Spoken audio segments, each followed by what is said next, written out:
The Earth is round, and here's the proof. Our planet isn't flat. It can't be. And yet, the myth that Earth is not a sphere, but rather a flattened disk, has made a comeback.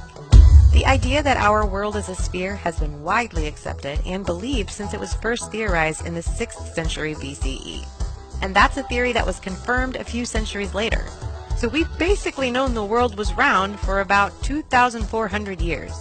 As far as we know, the idea of a spherical Earth was originally presented by Pythagoras. It's unclear whether he had evidence or if he proposed a spherical Earth more out of aesthetic symmetry, but his theory soon gathered proof. So, either Pythagoras or his students realized that ships do not simply appear as tiny little specks at the edge of the horizon as they sail towards port. In fact, they seem to emerge from the water, mast first, followed by the lower portions of the vessel. Because boats obviously don't work that way, these observations are only possible if the viewer's field of vision is flat while the sea is rounding down. 2 centuries later, Pythagoras' ideas were reconfirmed by Aristotle, as he noted in his book On the Heavens. Again, our observations of the stars make it evident not only that the Earth is circular, but also that it is a circle of no great size. For quite a small change of position to south or north causes manifest alteration of the horizon. He's basically saying that not only is the world a globe, it's also not that big, which we can actually see for ourselves. Because if you move a few hundred miles north or south, you'll begin to notice new constellations in the sky. Aristotle also noted that during an eclipse, the leading edge of the Earth's shadow across the moon is always curved, no matter where the moon is positioned in the sky. And the only shape that always casts around shadow is a sphere. All of these theories still hold true today, but if you're still not convinced, consider the most obvious way we can tell the Earth is round. Pictures! Literally tens of thousands of pictures of the Earth have been taken from space. Every single one of them depicts a round Earth. If Earth were flat, all the world's land masses would nearly always be visible, and you would never see a horizon. Skeptics often say, "Those images are doctored," to which we say, "Really? Who has the time? And what is their motivation?"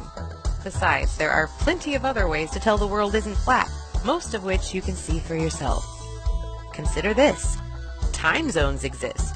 The only way it can simultaneously be midday in one part of the world, 6 p.m. in another, and midnight somewhere else is if the Earth is a globe, rotating on its axis. Also, with a little help from a telescope, you can see that all the other planets in the solar system are spherical.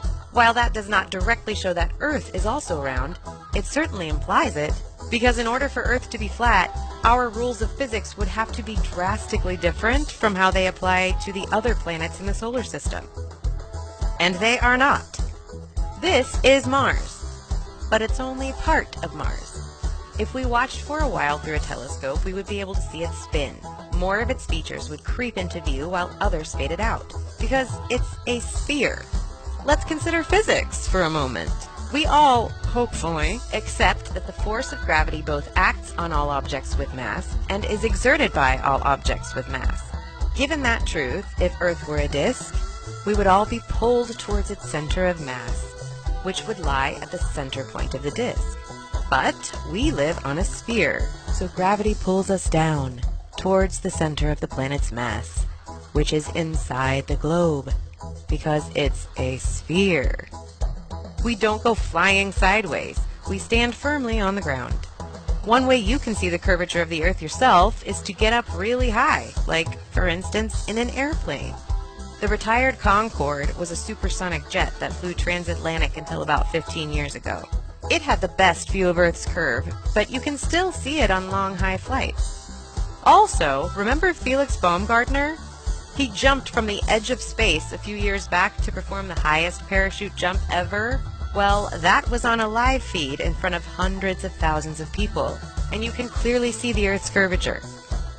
So yes, there is tons of proof that Earth is a sphere. And we genuinely hope our brief examination of it was convincing enough. If not, you might want to examine your biases. And a science book. Or 3.